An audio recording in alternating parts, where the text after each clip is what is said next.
The Gemara, when it talks about Hanukkah, talks about it in the Gemara of Shabbos. There's no Masechet Hanukkah. It comes up in Shabbos. In the second paragraph of Shabbos, it talks about licking various oils and wicks and things that you can light with or can't light with for Shabbos concerns, Shabbos reasons. And over there it says that the various wicks that you can't light with on Shabbos, you can light with on Hanukkah. Okay? There are logistical reasons on Hanukkah that you can, and logistical reasons on Shabbos why those based have saying things you can't. But as with all good Sifrei Hasidus, some of the Sifrei Hasidus take this to a different place and explain that Hanukkah is qualitatively different from Shabbos in a very important way. That Shabbos has a certain light about it, a certain spirituality about it, that you can achieve things on Shabbos that you can't achieve the rest of the week. And Shabbos in many ways is the most important day we have in the year. We wait for certain specific days in the year to come up. We've got Shabbos once a week. It's the most important day in the year, arguably.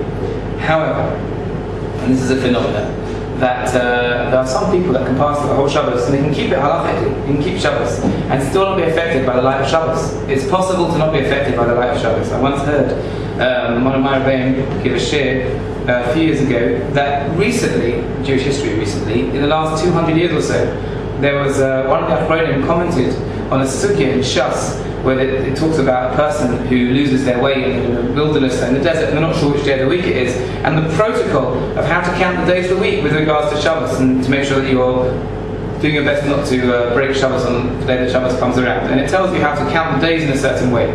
And this Achron said, in the end of about 100 or 200 years ago, he said, from this Gemara is a proof, it's a raya, it's a proof that it's possible for a Jewish person not to know or feel that it's Shabbos. It could be that a person could be so lost in a wilderness somewhere, they wouldn't intuit or feel that it's Shabbos.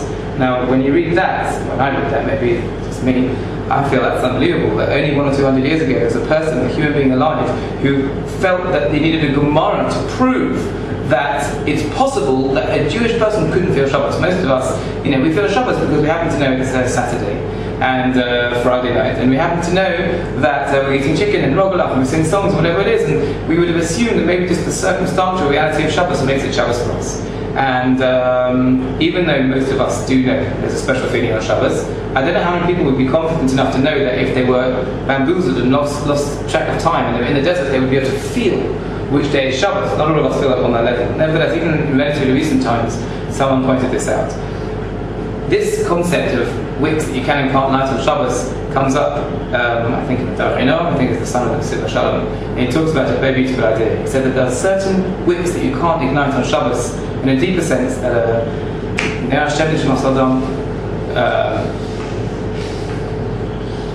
that a person is somehow compared to a candle or a flame. And that there are certain people that become ignited on Shabbos, but there's certain types of people that even Shabbos won't help ignite them. And even Shabbos won't help ignite them.